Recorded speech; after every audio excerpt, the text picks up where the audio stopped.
নমস্কার দর্শক ও শ্রোতা বন্ধুরা, আশা করি ঠাকুরের আশীর্বাদে সকলে খুব ভালো আছেন এবং সুস্থ আছেন।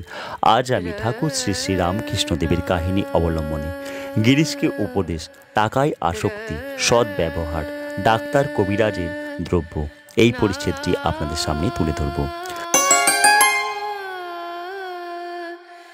ঠাকুর গিরিশের প্রতি কহিলেন, কামিনী কাঞ্চনী সংসার। অনেকে টাকা গায়ের রক্ত মনে করে, কিন্তু টাকাকে বেশি যত্ন করলে একদিন হয়তো সব বেরিয়ে যায়। আমাদের দেশে মাঠে আল বাঁধে। আল জানো?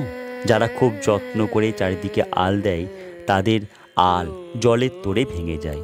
যারা একদিক খুলে ঘাসের চাপড়া দিয়ে রাখে তাদের কেমন পলি পড়ে, কত ধান হয়।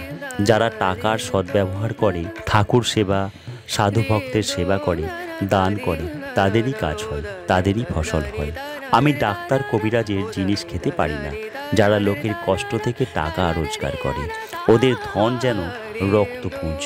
এই বলিয়া ঠাকুর দুইজন চিকিৎসকের নাম করিলেন। গিরিশ কহিলেন, রাজেন্দ্র দত্তের খুব দরাজ মন, কারো কাছে একটি পয়সা লয় না, তার দান ধ্যান আছে।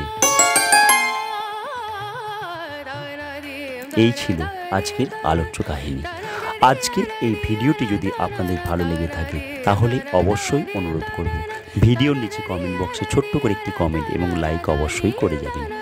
যারা আমার চ্যানেলে আজকে প্রথম এসেছেন তাদের কাছে আমার বিশেষ অনুরোধ, আমার ছোট্ট চ্যানেলটিকে সাবস্ক্রাইব করে পাশের বেল আইকনটি অল করে আমার পাশে থাকবেন।